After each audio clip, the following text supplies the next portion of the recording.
ci li nga xam ni moo di élection présidentielle yi weesu 2024 yi. xam nga bu ñuy wax rebondissement. lii mooy rebondissement. gis nga ce dossier là. c'est-à-dire que ça dépasse Ousmane Sonko, ça dépasse Mame Mbaye Niang. C'est un dossier qui devait juste concerner Ousmane Sonko et Mbaye Niang. Mais finalement dossier bi dafa dem ba romb ñaari jëmm ñooñu. ci naka soxal sénégalais yëpp. parce que keroog ba Ousmane Sonko di wuyu ji. ay émeute tàkk nañ fi ay nit gaañu ci. keroog ba ñu joxee verdict bi. émeute tàkk na fi ay nit gaañu ci. dossier Ousmane Sonko Mbaye Niang boobu moo dem ba tere Ousmane Sonko mu bokk ci élection yi. kon loolu nekkatu Ousmane Sonko ak Mbaye Niang.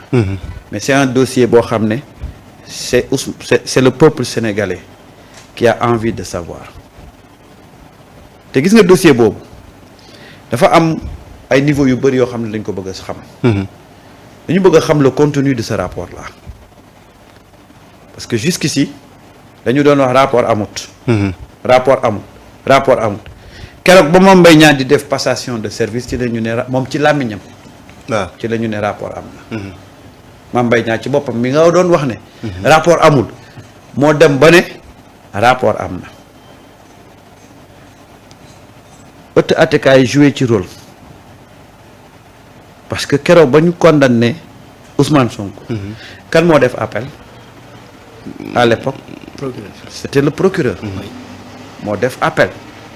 et pourtant l'avocat de Mame Mbaye Niang un Français bi verdict bi génnee daf ne il est satisfait du verdict. Mame Mbaye Niang ci boppam itam sax wax na ko. voilà. mais ba ñu demee def seeni analyse xam ne li ñu namm ci Ousmane Sonko verdict bii du ko mën a couvrir le procureur a fait appel. on veut savoir pourquoi à l'époque le procureur avait fait appel. pourquoi? parce que quand un dossier concerne deux privés. on va jusqu'à voir le procureur qui se lève pour dire pour demander un appel par rapport à ce procès-là. à l'époque dafay ëlëmoon les Sénégalais. ak yi fi tappale yi ci dugg yëpp ay IGF la waroon wax mu wax fii IGE tout ça c'est-à-dire que c'est un dossier boo xam ne les Sénégalais dañu ci sonn ba pare am ci lu leen métti am ci lu leen naqari. Ousmane Sonko am ci lu ko naqari am ci nekk ci victime bu mag. parce que à l'époque ci la Mame Mbaye Niang jógoon ne condamné nañ ko léegi moom day jël këru Ousmane Sonko bi jaay ko. séddale ko taalibe yi. daara yi 6 mois sortie de sursis. voilà 200 millions. waaw d'amende. waaw ba Ousmane Sonko ne ko doo laal fukki dërëm. oui. après il y a eu un rebondissement ba finalement on n'a pas parlé de ce dossier-là. mais kër gi ci boppam muy Prodac. mais Prodac les Sénégalais ont envie de savoir. Est-ce que l'argent a été détourné, oui ou non? Parce que jusqu'ici, on nous parle de dossier Prodac. Mais Prodac, il y a combien de milliards qu'on a injectés? C'est vrai que, tu vois, on te dit 29 milliards. Mais dépasser nos candidats. Alors que Prodac était un projet pour d'une part, régler la question de l'emploi des jeunes. Avec l'installation des DAC. waa dag yooyu ana ñu moom la ñuy laajte ba léegi. est-ce que réglé na le problème de l'emploi des jeunes. ana milliards yi ñu ci doon tudd. c'est un dossier qui a plusieurs ramifications yoo xam ne les Sénégalais ont envie de savoir. hormis régler le contentieux Mame Mbaye Niang ak Ousmane Sonko mais nous voulons savoir où sont passés les milliards qu'on a injectés ci Prodac bi. tey il y a 2 personnes qui sont en train de croupir en prison à cause de ce dossier-là. mooy Mamina Daffé ak keneen ki j'ai oublié son nom. ñooñu depuis premier jour bi ñuy wax lañ leen jàpp dugal leen ci kaso bi. mais ça s'arrête pas à ce niveau-là. gis nga le dossier dafa am ay dossiers yoo xam ne. Kébé. pour comprendre ce qui s'est passé de 2021 à 2024 il faut que ñu teg ko sur la table benn bi mooy dossier des 94 milliards. Oui. Tout est parti de là-bas.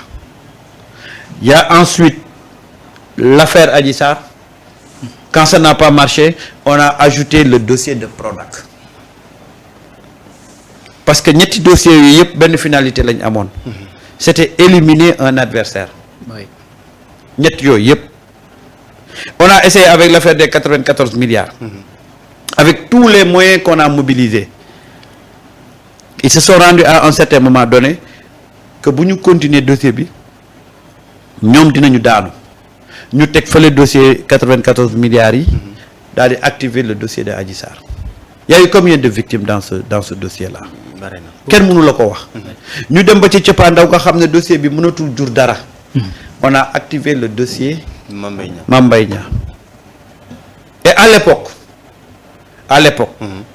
j'ai vu de très grands chroniqueurs ñu ne Ousmane Sonko dafa maye penalty ci dossier bi parce que li mu sukkandiku c'est du pipeau, c'était du top. Les gens ont écrit beaucoup de choses sur ça. Mais il n'y a pas eu de rapport Prodac. bind yaa ngi fii. Et à l'époque bizarrement les gens qui avaient écrit sur ce rapport-là, parce que ce rapport existait, des journalistes ont fait le traitement, parce que malaise bi amoon à l'époque ñu ko doon wax ci diggante Mame Mbaye Niang ak Amadou Ba, mais c'était à cause de ce dossier-là. Bien sûr. Parce que les gens disaient à l'époque que Amadou Ba moo fiite le rapport bi pour tuer politiquement Mame Mbaye Niang. Et des journalistes avaient sorti ce rapport-là. Mais curieusement quand Ousmane Sonko a parlé de ce rapport-là, site yi nga xam ne dañ ko bindoon à l'époque boo fa demee ci seen rubrique archive tu ne dootoo gisati article dootoo gisati rapport bi bizarrement. da ngay wër ba sonn doo ko gis. Comme si le rapport n'a jamais existé, alors que wallahi azim bi affaire bi di éclater le rapport existait. Oui. D'ailleurs ñu bari dañ doon wax à l'époque que malaise bi amoon diggante Mame Mbaye Niang ak Amadou Ba ci loolu la jógee. Oui. Et que on accusait à l'époque Amadou Ba d'avoir fait fuiter ce rapport-là. Mais bi ko Ousmane Sonko tuddee les gens se sont débrouillés pour effacer le rapport ci bépp support boo xam ne amoon na. Et de façon bizarre on n'arrivait plus à retrouver ce rapport-là. Et les gens qui avaient écrit sur ce rapport-là ont fait profil bas.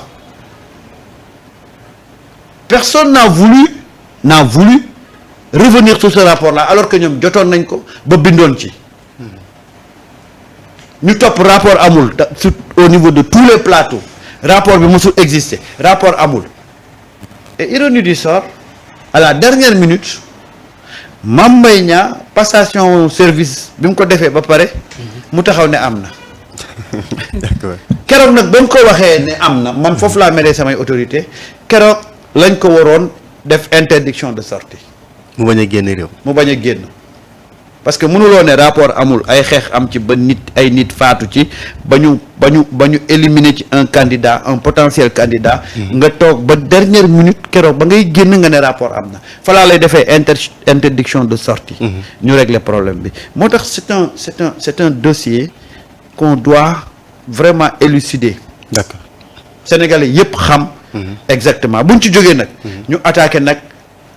Prodac ci boppam le projet en tant que tel. Combien ça a englouti en termes de milliards. ak Prodac fan la tollu jamono ji.